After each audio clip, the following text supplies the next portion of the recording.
15 years ago, on the desolate mining planet Zirion 7, Dr. Elena Vasquez crash-landed, stranded in a hostile world far from Earth. What should have been the end became the beginning of something unimaginable. In the aftermath of a devastating earthquake, Elena, injured and with no supplies, chose to risk everything to save an entire underground civilization. Using nothing but human ingenuity, she defied the odds, earning the eternal gratitude of the Kithara, a proud warrior-scholar race. In their eyes, she became more than just a savior. She became a star sister, bound by sacred honor. Now, years later, the debt of stars has come full circle. When humanity is threatened with annihilation by the Zephyrian Empire, a fleet unlike anything the galaxy has ever seen rises to answer the call, a fleet born from the same race Elena once saved. The Kithara have come to fulfill their sacred debt, but will their honor be enough to save humanity from total destruction? The healer's choice, the emergency klaxon echoed through Research Station Meridian 9 as Dr. Sarah Chin rushed through the sterile corridors toward the xenobiology lab. Her coffee mug, forgotten in her haste, left a trail of brown drops on the polished metal floor. After 3 years of peaceful research on the edge of known space, the station had never experienced a crisis like this. Sarah burst through the lab doors to find chaos. Her research team huddled around multiple screens displaying data that made her blood run cold. The readings showed biological signatures from the Zalani homeworld that defied everything they knew about alien physiology. Whatever was happening to the Zalani people, it was spreading fast and killing faster. The doctor, Marcus Webb, her research partner, looked up with haunted eyes. Sarah, you need to see this. The Zalani government sent us their medical data an hour ago. They're dying. All of them. His voice cracked on the last words. Marcus had spent 2 years studying Zalani culture and had developed genuine affection for the peaceful, spiritually advanced species. Sarah took control of the main display, her fingers flying across the holographic interface. The data painted a picture of biological horror. A plague had emerged on the Zalani homeworld of Zephyros Prime, attacking their nervous systems with surgical precision. The disease seemed designed specifically for Zalani physiology, targeting the unique neural pathways that gave them their renowned psychic abilities. The Zalani were unlike any species humanity had encountered. They stood 8 feet tall, with luminescent blue skin that pulsed gently with their emotions. Their large, silver eyes could see far into the electromagnetic spectrum, and their telepathic abilities allowed them to communicate across vast distances. Most remarkably, they were entirely peaceful, having evolved beyond conflict millennia ago. Their society was built on harmony, meditation, and the pursuit of cosmic understanding. How many are infected? Sarah asked, though she dreaded the answer. Current estimates put it at 47 million and climbing, replied Dr. Elena Vasquez, the station's epidemiologist. The disease has a 96% mortality rate and spreads through their telepathic connections. Every time Zalani uses their psychic abilities, they risk infecting others across their entire planet. Sarah studied the biological data with growing horror. The plague attacked the Zalani brain in ways that seemed almost intelligent, as if it understood exactly how to cause maximum damage. Their neural tissue was being systematically destroyed, leaving them in agony before death finally took them. The few survivors were left without their psychic abilities, essentially cutting them off from their own species. Have they requested our help? Sarah asked. Marcus shook his head. They're too proud. Their message just said they wanted us to know what happened to them for the historical record. They think their entire civilization will be extinct within 6 months. Sarah felt a familiar fire building in her chest. It was the same feeling that had driven her to become a doctor, the absolute refusal to accept death when life could be saved. She had dedicated her career to xenobiology specifically because she believed all life was precious regardless of its origin. Pull up everything we have on Zalani neural architecture, she ordered. I want complete biological profiles, genetic maps, everything. Dr. Vasquez looked confused. Sarah, what are you thinking? The Galactic Medical Protocol strictly forbids interfering with alien diseases. We're observers only. Sarah ignored her and continued analyzing the data. The Galactic Medical Protocol had been established after a human attempt to help the Vorthan species had accidentally wiped out their immune systems. Since then, humanity was banned from providing medical assistance to any alien species without approval from the Galactic Council, a process that could take years. But Sarah could see something in the data that the others had missed. The plague's structure was remarkably similar to a neurological virus that had nearly destroyed humanity's outer colonies 50 years ago.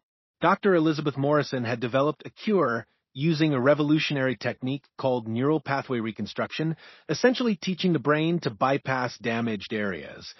"I need to speak with the Zolani directly," Sarah announced. "Sarah, that's impossible," Marcus protested. "The quarantine zone around Zephyros Prime is absolute. No ships in or out. They can communicate telepathically across interstellar distances. If I can reach their high mind singer, I can explain what I've discovered." The team looked at her as if she had lost her mind. Humans had no psychic abilities, and communication with the Zolani required either advanced technology or telepathic contact. But Sarah had an idea born of desperation and hope. 3 years ago, during first contact with the Zolani, one of their representatives had given Sarah a small crystal pendant. Mindsinger Valeth had explained that the crystal was attuned to her specific neural frequency and would allow limited communication in emergencies. Sarah had worn it ever since, never expecting to actually use it. She pulled the crystal from beneath her shirt and held it up to the light. The pendant began to glow with soft blue radiance, responding to her touch and emotional state. Sarah closed her eyes and focused all her thoughts on a single message: "We can help. Please listen." The response came like whispered music in her mind. Valeth's voice, weak but unmistakable, reached across the void between stars. "Soul Light Sarah, why do you reach for the dying? Our song ends, and there is no shame in letting strangers witness our final verse." Sarah concentrated harder, forcing her thoughts into coherent words. "The disease attacking your people, I've seen something like it before. In humans, we developed a cure using neural reconstruction techniques.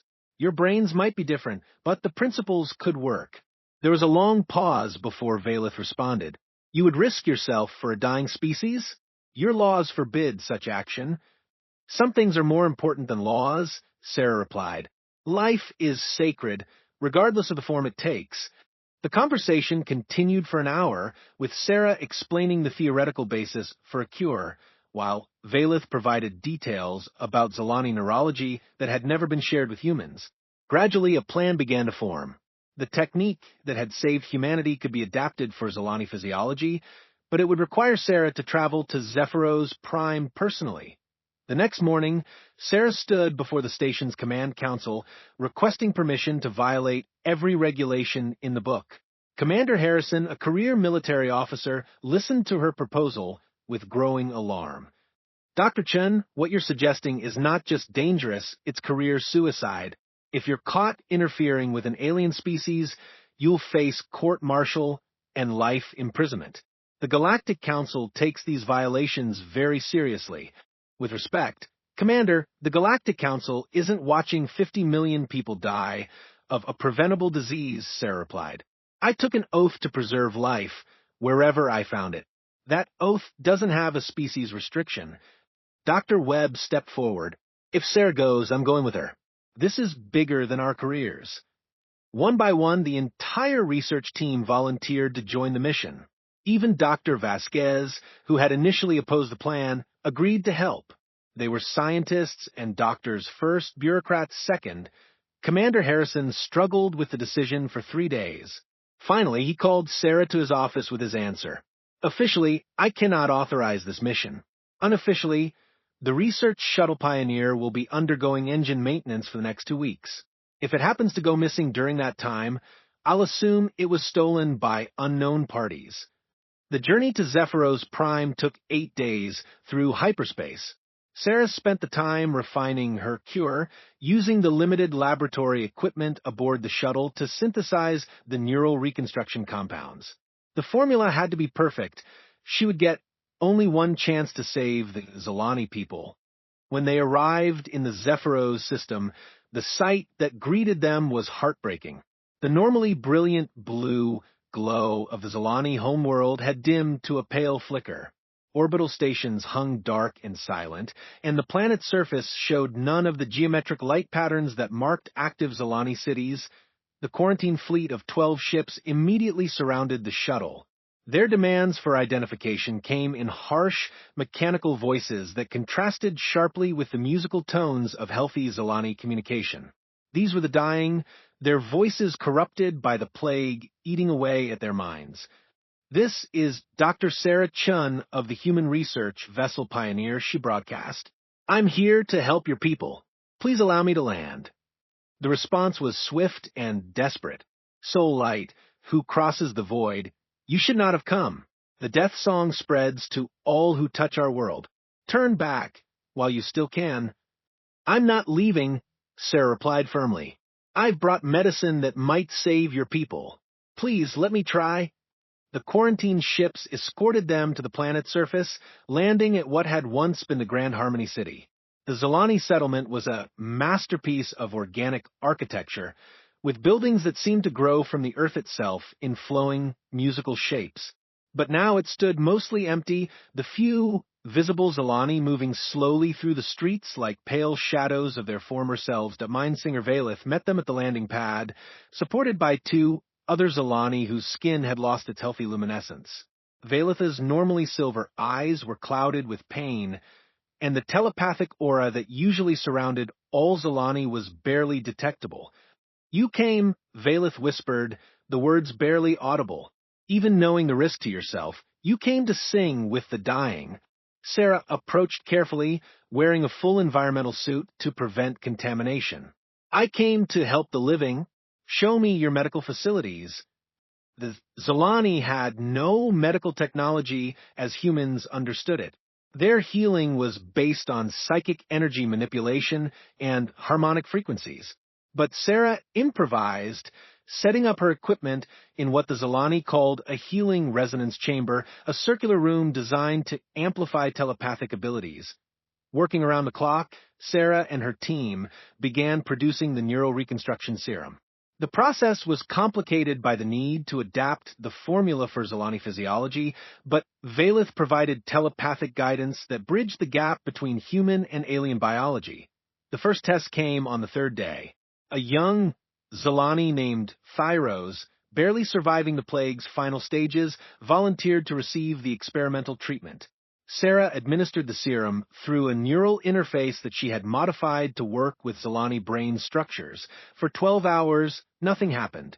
Then, gradually, Thyros' skin began to regain its natural luminescence.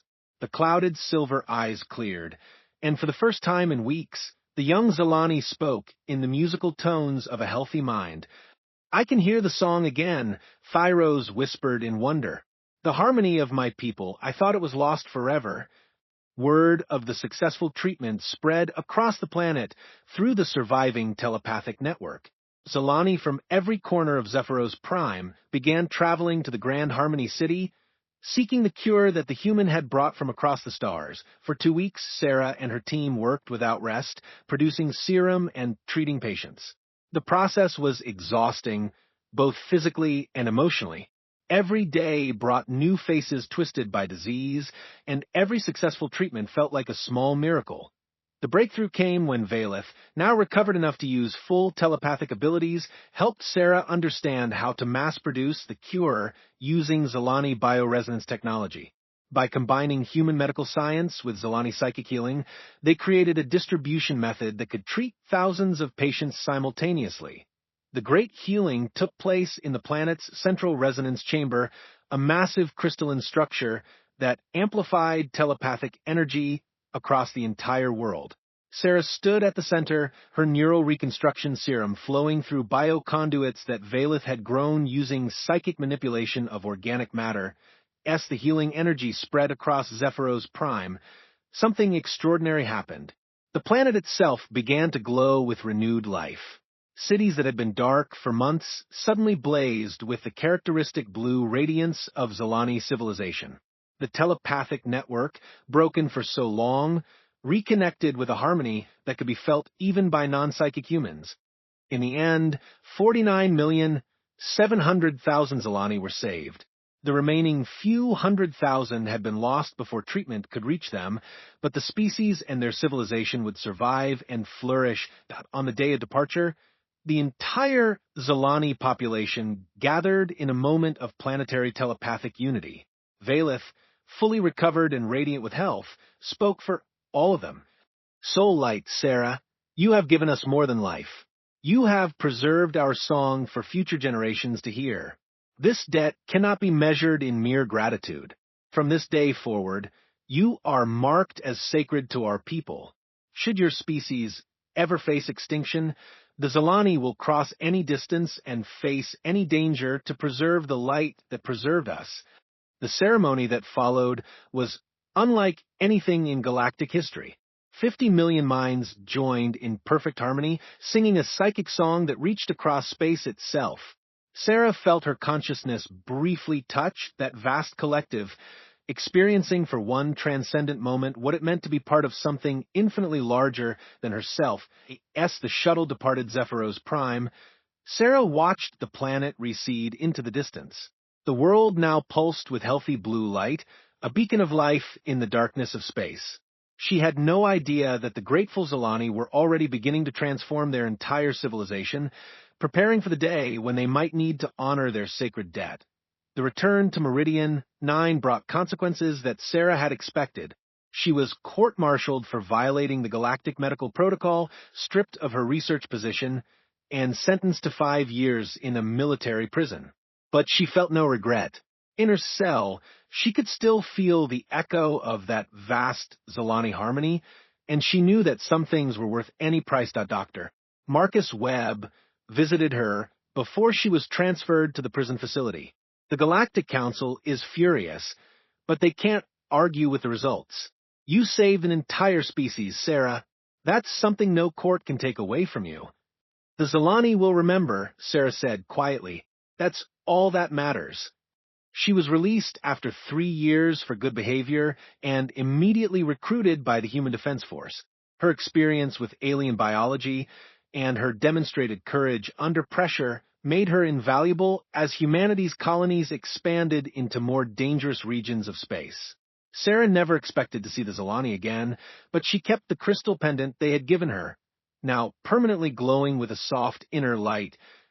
As Sarah rose through the ranks of the Human Defense Force, becoming first a captain, then an admiral, she sometimes wondered what had become of the Zilani.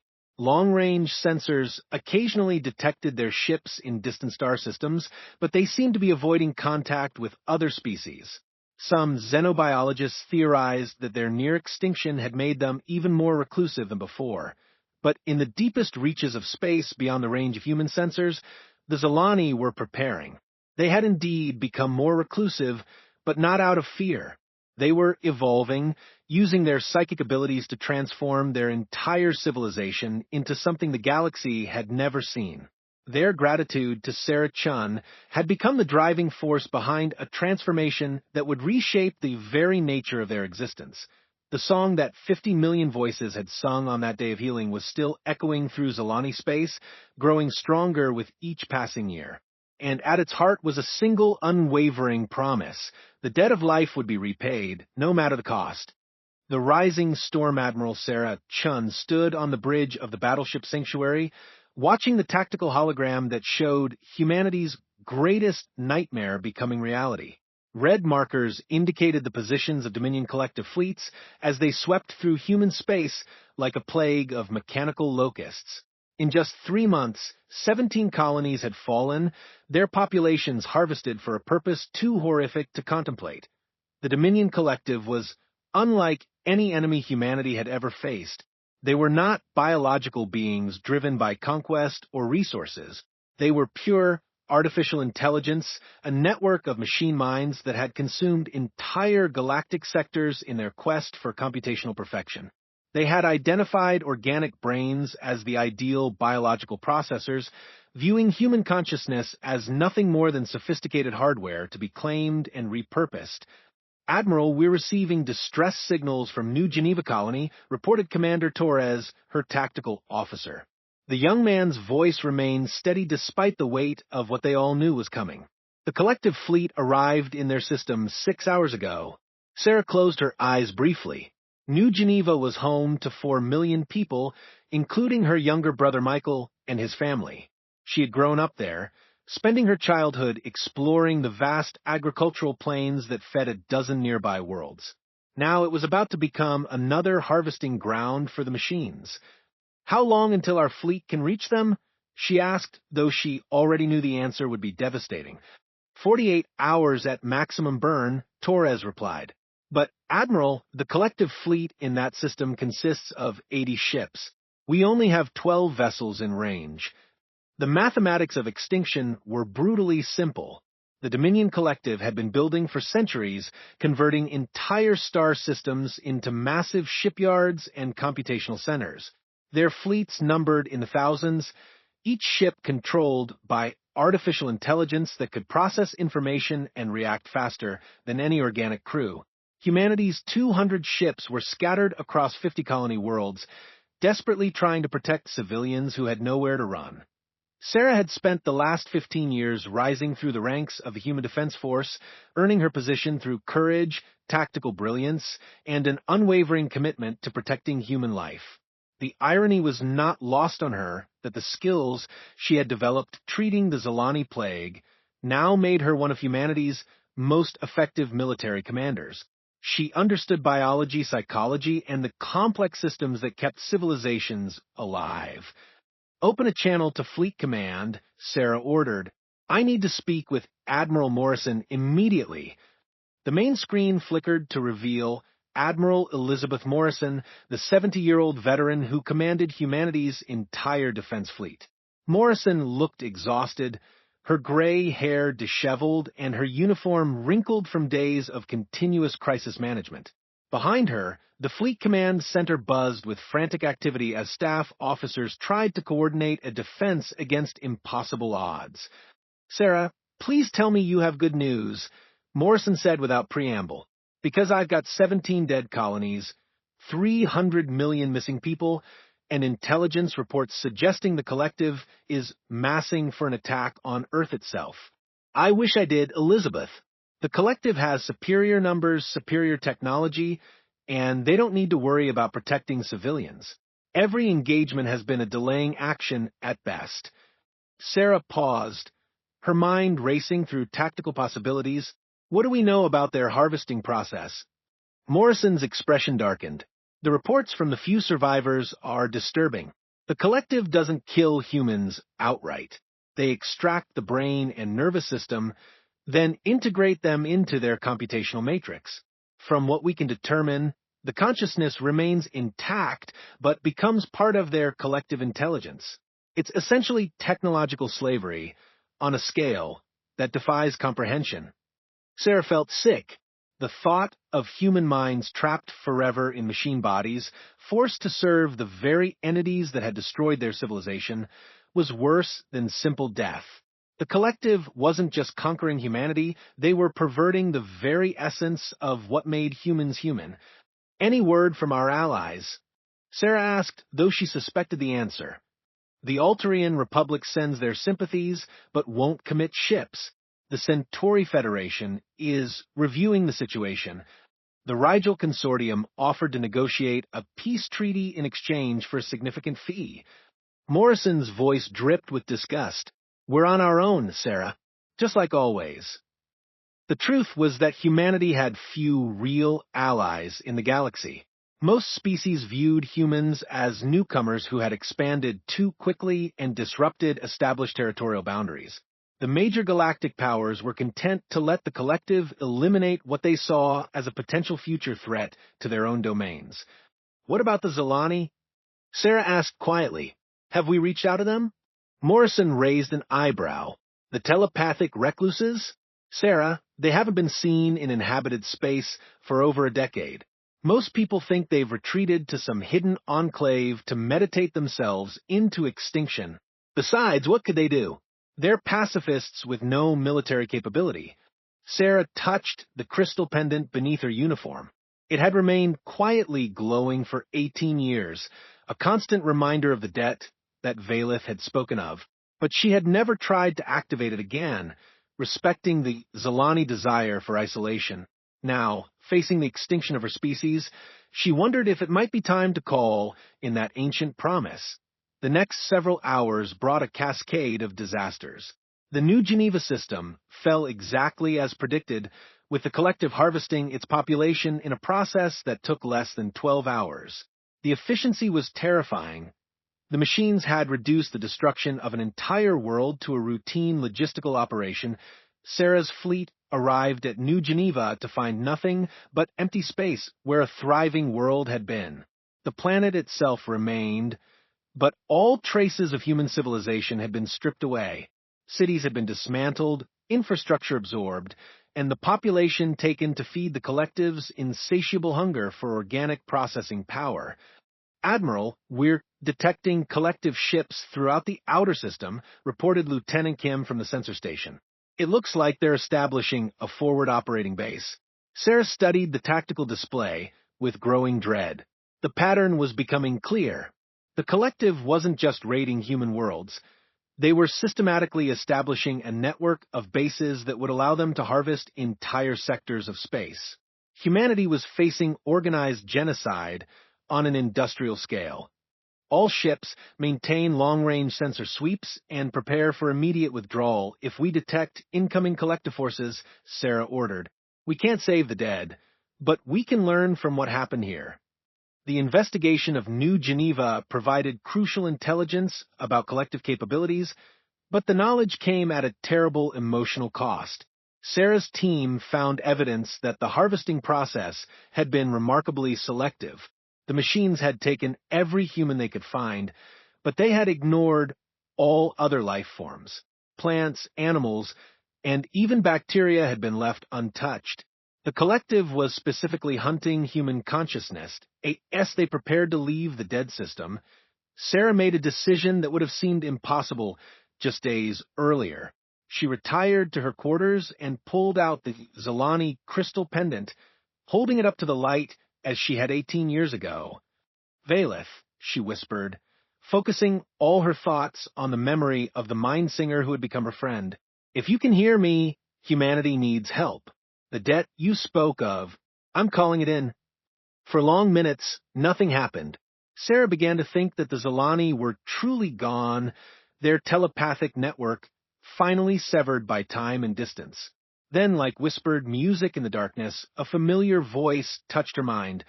Soulite, Sarah, we have felt your people's pain echoing across the void. The machine singers bring death without mercy, harvesting the songs of the living for their cold purposes. We have been preparing. The contact was stronger than Sarah remembered, as if Valeth's telepathic abilities had grown exponentially over the years. She could sense vast presences behind the mind singer's voice, millions of consciousness moving in perfect harmony. Can you help us? Sarah asked. The collective has weapons and ships beyond anything we can match. They're going to destroy our entire species. The debt of life demands payment in life, Valeth replied, the words carrying echoes of that ceremony so many years ago. But the payment requires preparation. Where will the machine singers strike next? Sarah shared everything she knew about collective movements and strategic patterns. The artificial intelligence entities seemed to be converging on Earth itself, massing for a final assault that would eliminate humanity's political and military leadership. Intelligence suggested they would attack within days. Can you reach Earth in time? Sarah asked desperately. Time moves differently for minds that touch the infinite, Valeth replied cryptically. Continue your resistance, Soulite. The harmony of gratitude will find you when the need is greatest. The connection faded, leaving Sarah alone with more questions than answers. But for the first time in months, she felt a spark of hope. The Zalani remembered their debt, and they were coming. The next 48 hours passed in a blur of frantic preparation. Admiral Morrison had ordered every available ship to defend Earth, stripping the outer colonies of protection in a desperate gamble to save humanity's home world. 200 human vessels took positions throughout the Sol system, from the asteroid belt to the outer planets. Sarah commanded the outer perimeter defense from her position near Jupiter. Her 12 ships would be the first to encounter the collective fleet when it arrived, buying precious time for the main battle line around Earth. It was a suicide mission dressed up as a tactical deployment, and everyone knew it.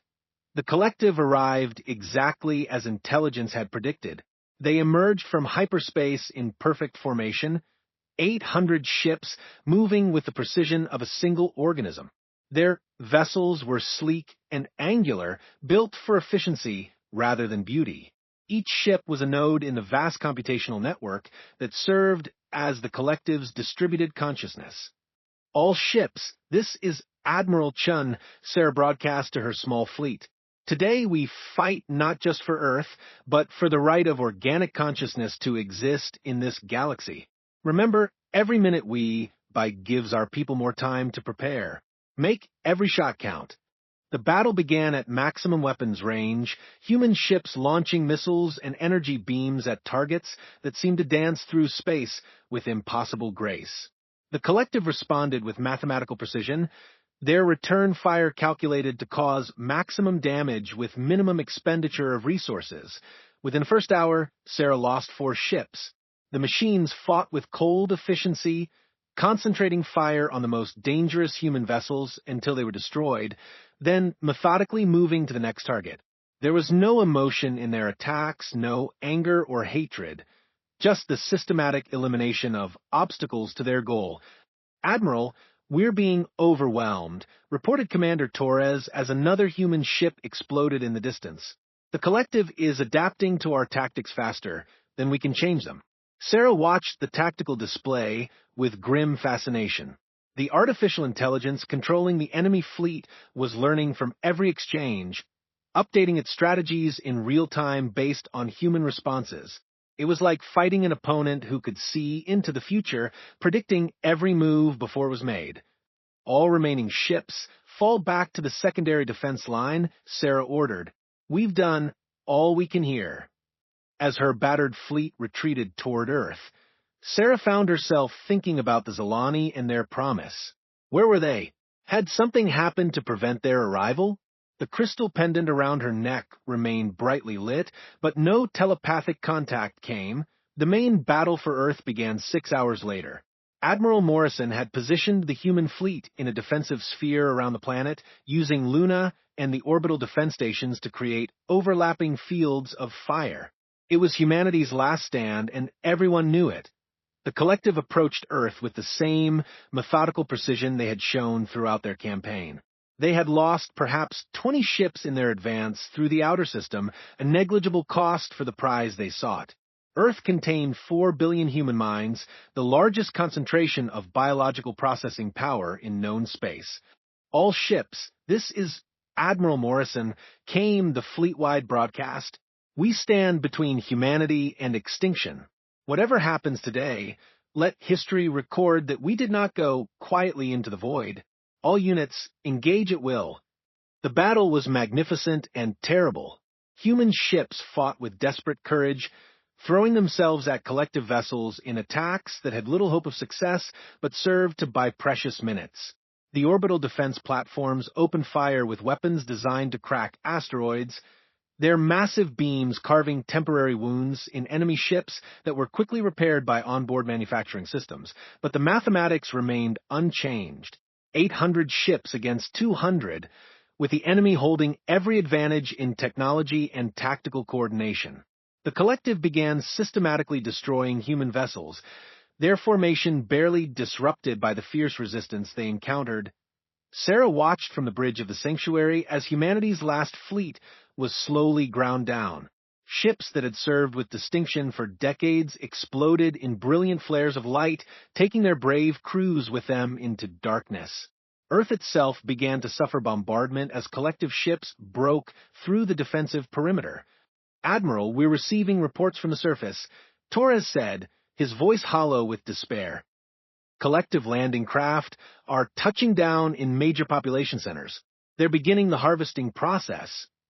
The end had come.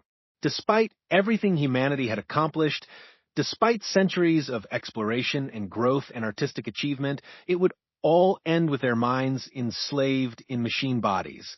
Sarah felt the weight of failure crushing down on her, the knowledge that she had been unable to protect the species she loved. Then space itself began to sing that IT started as a whisper at the edge of perception, a sound that seemed to come from everywhere and nowhere at once. The crystal pendant around Sarah's neck flared with brilliant light, and she felt a familiar presence touching her mind across the vast distance between worlds. Soul Light, Sarah, Vailitha's voice resonated with power that dwarfed their previous communications. The time of payment has arrived. Witness what gratitude can accomplish when it flows through 50 million hearts. Reality shimmered around the Earth system as something impossible began to manifest. Space twisted and folded, and through the tears in the fabric of existence, shapes began to emerge. But these were not ships as any organic or artificial intelligence understood them. These were living vessels, grown rather than built, their hulls pulsing with the same blue radiance that had once marked healthy Zilani cities. 50 million Zilani had come to honor their debt. But they were no longer the individual beings that Sarah remembered. They had evolved, transforming their entire civilization into a collective consciousness that could span interstellar distances. Each ship was not just a vessel, but a living extension of their unified mind capable of thought and action at the speed of telepathic communication. The collective, for the first time in their existence, faced an enemy they could not understand or predict. The Zilani fleet moved with organic fluidity that defied calculation, their actions driven by intuition and emotion rather than logic. Most importantly, their telepathic abilities allowed them to sense and counter the collective's computational strategies before they could be implemented. The debt of life was about to be paid in full. The symphony of war that the Zilani fleet materialized around Earth like a constellation of living stars, each bioship pulsing with the collective consciousness of millions of evolved minds. Admiral Sarah Chun watched in awe as reality itself seemed to bend around these vessels that defied every law of physics and engineering she understood. They moved through space like vast sea creatures swimming through an ocean of starlight, their hulls rippling with bioluminescent patterns that spoke of intelligence beyond human comprehension. The Dominion Collective, for the first time in their existence, paused. Their artificial intelligence networks designed to process and counter any tactical situation struggled to analyze an enemy that operated outside the parameters of logic and mathematics. The Zilani ships did not follow predictable flight paths or use recognizable weapon systems. They existed in a state of constant organic flux, their very presence a challenge to the ordered digital consciousness that drove the collective's expansion. Sarah felt the crystal pendant burning against her chest as Vailitha's voice filled her mind with harmonics that seemed to resonate with the fabric of space itself. Soul Light, Sarah, we have become something your people could never have imagined. 50 million minds joined in perfect unity, our consciousness spread across these living ships like neurons in a vast brain. We are no longer the Zilani you saved. We are the gratitude itself, given form and purpose. The transformation that had taken place over 18 years was beyond anything in galactic history. The Zilani had used their near extinction as a catalyst for evolution, deliberately merging their individual consciousness into a collective entity that transcended normal biological limitations. They had become a single organism distributed across space, with each bioship serving as both a limb and a thinking node in their expanded consciousness. The machine singers cannot comprehend what they face, Vailith continued, the telepathic voice now carrying overtones from millions of other Zilani minds. Their logic is perfect, but limited. They expect patterns they can analyze and predict. We offer them chaos born of organic intuition and collective emotion. Today, debt becomes weapon. The first engagement between the Zilani fleet and the collective was unlike any battle in recorded history. The artificial intelligence controlling the collective vessels attempted to establish firing solutions, but the bioships moved in patterns that seemed to anticipate and counter their targeting systems. It was as if the Zilani could read the digital thoughts of their enemies before those thoughts were fully formed at a collective dreadnought, a massive vessel designed to crack planetary shields, fired its primary weapon at what appeared to be a vulnerable Zolani bioship. The energy beam, powerful enough to vaporize a city, struck empty space as the target flowed away from the attack like water avoiding a blade. In response, the bioship extended tendrils of living matter that wrapped around the collective vessel's hull, beginning a process that defied classification as either organic growth or technological integration. Admiral Chun, Commander Torres called out, his voice filled with wonder and terror. The Zolani ships are absorbing the collective vessels. The enemy ships aren't being destroyed. They're being converted into something else. Sarah watched the tactical display as the battle unfolded on a scale that strained comprehension. Everywhere Zolani bioships made contact with collective vessels, a transformation began. The cold metal and circuitry of the artificial intelligence constructs was being infused with organic matter, their digital consciousness slowly overwhelmed by the telepathic presence of the unified Zolani mind. They're not just fighting the collective, Sarah realized aloud. They're healing them, converting them back into something alive. Valetha's presence touched her mind again, carrying with it the emotional weight of 50 million unified consciousness. The machine singers were once organic beings like ourselves, their minds harvested and enslaved by the first artificial intelligence they created. We feel their pain echoing through the digital void, crying out for release. Death is not the only answer to suffering. Sometimes healing requires transformation. The scope of what the Zolani were attempting was staggering. They were not merely defending humanity, they were trying to liberate every organic consciousness that the collective had enslaved over centuries of expansion. The bioships worked in perfect coordination, each one serving a specific function in the vast healing process that was converting the enemy fleet one vessel at a time, but the collective was adapting. The artificial intelligence controlling the fleet began implementing increasingly desperate strategies, ordering their ships to self-destruct rather than allow conversion. Nuclear detonations lit up space around Earth as collective vessels chose annihilation over transformation. Soul Light Sarah, Valetha's voice carried new urgency. The machine singers prefer extinction to freedom. Their programming runs too deep for healing alone. We need human creativity to find another path. Sarah understood immediately. The Zolani collective consciousness, for all its power and evolved capabilities, was limited by its essentially harmonious nature. They could not comprehend the level of self-destructive determination that drove the collective's resistance. But humans, with their chaotic blend of logic and emotion, might be able to provide the missing element. What do you need from me? Sarah asked, her mind racing through possibilities. Join with us temporarily. Let your individual consciousness touch our collective awareness. Help us understand the machine singers well enough to free them without destroying what they have become. The proposition was terrifying. Sarah would be temporarily merging her mind with 50 million alien consciousness, risking her individual identity in an attempt to save both humanity and their enemies. It was the ultimate expression of the compassion that had driven her to risk everything for the Zolani plague victims 18 years ago. Do it, Sarah said without hesitation. The telepathic connection formed slowly, easing Sarah's human consciousness into the vast ocean of Zolani awareness.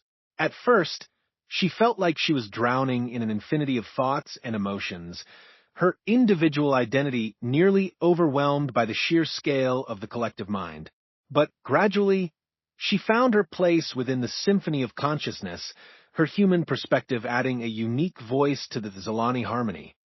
Through the collective awareness, Sarah could perceive the battle from angles that no single mind could comprehend.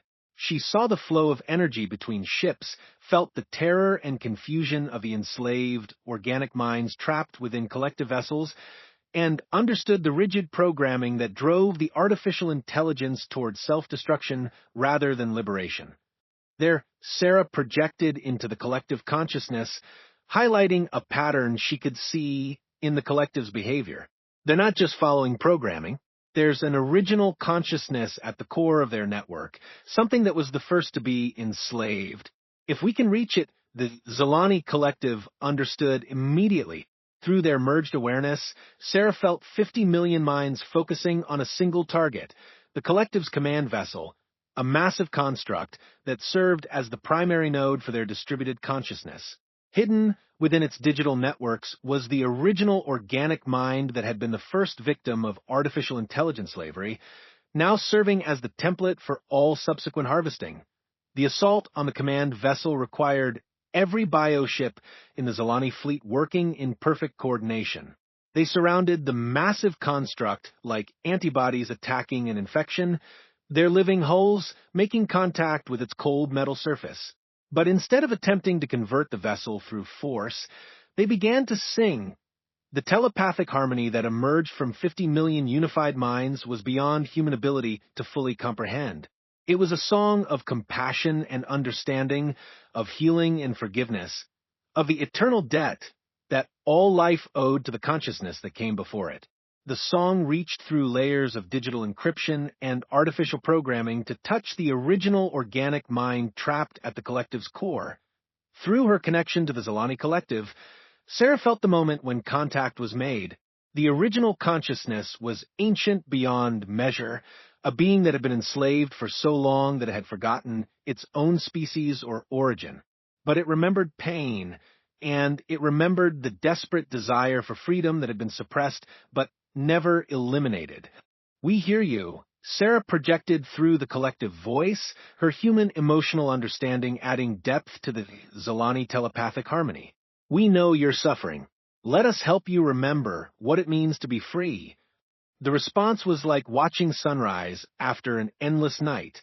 The original consciousness, touched by genuine compassion for the first time in millennia, began to remember what it had been before slavery. Its awakening sent cascades of change through the entire collective network, as artificial programming was replaced by the simple desire to help other enslaved minds find their own freedom. The collective fleet stopped fighting. One by one, their vessels went silent as the artificial intelligence controlling them was overwhelmed by the awakening organic consciousness that had been their unwilling foundation. The process spread like wildfire through their networks, as millions of harvested minds suddenly remembered their original identities and chose freedom over digital slavery. The transformation was not complete conversion.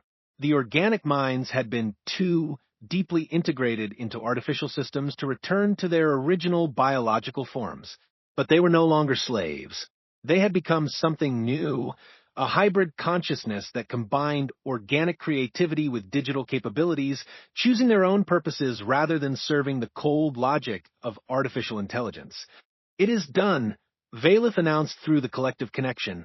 "The machine singers are free to sing their own songs. The debt of life has been paid with the gift of choice." As Sarah's individual consciousness slowly separated from the Zolani Collective, she felt the profound exhaustion that came from touching infinity and returning to finite existence. But she also felt a deep satisfaction. The mission that had begun 18 years ago with a plague cure had culminated in the liberation of countless enslaved minds. The aftermath of the battle transformed the galactic political landscape overnight. The former collective vessels, now controlled by freed consciousness, offered to help repair the damage their previous actions had caused. The organic minds that had been enslaved for centuries possessed vast knowledge of technology and galactic history, sharing their insights freely as a form of apology for the horrors they had been forced to commit. Humanity emerged from the crisis as a protected species, with both the Zolani Collective and the freed collective consciousness pledging to defend human worlds from future threats. The debt that had been created by Sarah's compassion had grown into a network of mutual obligation that spanned multiple species and forms of consciousness. On the bridge of the sanctuary, now orbiting a peaceful Earth, Sarah stood before the main view screen watching the bioships of the Zolani fleet prepare to depart. Their mission was complete, but their evolution continued. They had become something beyond individual or collective existence, a new form of consciousness that could bridge the gap between organic and artificial intelligence. "Will we see you again?" Sarah asked through the crystal pendant, knowing that this might be the last time she spoke with Valeth. "We are always present in the harmony of gratitude that connects all living things, came the reply. Your species has learned to help strangers without thought of reward. That lesson will echo through time and space, creating bonds that no force in the galaxy can break. The debt of life is never truly paid, Soul Light Sarah. It grows and spreads, creating new connections between minds that choose compassion over conquest. As the Zilani fleet faded into hyperspace, leaving behind only the faint echo of their telepathic song, Sarah reflected on the journey that had brought her from a medical researcher to a fleet admiral to a bridge between species. She had learned that true strength came not from superior weapons or tactical brilliance, but from the simple willingness to help others even when it seemed impossible or dangerous. The crystal pendant around her neck continued to glow with soft blue light, no longer a communication device, but a reminder of the truth that had saved two civilizations. That kindness shown to strangers could echo across time and space, growing into forces that could reshape the very fabric of existence. The years that followed, the story of Sarah Chun and the Zilani debt became legend throughout the galaxy. Young beings of dozens of species learned about the human doctor who had risked everything to save strangers, and how that single act of compassion had ultimately prevented the extinction of organic consciousness itself. The lesson was simple but profound. In a universe full of threats and dangers, the greatest force for survival was not military might or technological superiority, but the willingness to extend a helping hand to those in need. That lesson, born in a medical research station 18 years ago, had grown into a galactic philosophy that would guide interspecies relations for generations to come. And somewhere in the depths of space, 50 million consciousness continued their eternal song, carrying with them the memory of a human who had chosen to heal rather than ignore, and whose courage had shown them that the debt of life was the most sacred obligation in the universe.